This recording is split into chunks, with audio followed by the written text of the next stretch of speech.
আপনি যদি ঝিনেদা হাসপাতালে যান, শৈলকুপা হাসপাতালে যান, আপনি যদি কুষ্টি হাসপাতালে যান, আপনি দেখবেন শৈলকুপার আহত নির্যাতিত রক্তাক্ত মানুষের আত্মচিৎকারে হাসপাতালের বাতাস ভারী উঠেছে। কিন্তু আলহামদুলিল্লাহ গত 17 মাসে এই শৈলকুপার কোন গ্রামে আমরা কাজে লাগা হতে দেইনি। শৈলকুপার কোন গ্রামে একটি মায়ের বুক খালি হতে দেয়নি।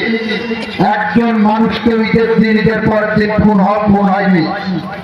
আপনারা যখন ঈদের আগের দিন ঈদের নামাজ পড়ার জন্য আনন্দে বিভোর থাকেন, আপনারা যখন ঈদের উদযাপন করতে নতুন কাপড় চোপড় কিনতে যান, আপনারা যখন সেমাই কেনার জন্য ব্যস্ত হয়ে পড়েন, তখন আমার ঈদের ডাইনে বায়ে বিএনপি নেতারা বসে আছেন, আপনাদের শহীদ মেম্বার আছেন।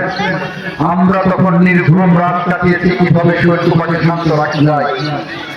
রাত 2টা নাই, রাত 3টা নাই, রাত 4টা নাই, ভোর 5টা নাই, আমরা সবাই জেগেছিলাম ঈদের আগে রাতে।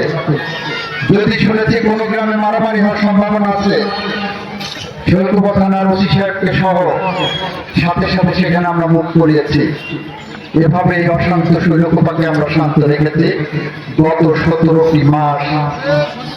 আমরা এই পরিস্থিতি দীর্ঘমেয়াদী করতে চাই। অশান্ত শৈলকুপাকে শিক্ষার কেন্দ্রবিন্দুতে পরিণত করতে চাই।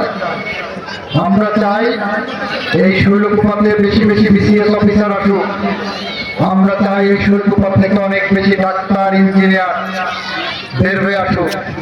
তাই শৈলকুপার প্রত্যেক ঘরে ঘরে আপনার এই গ্রামের কৃতি সন্তান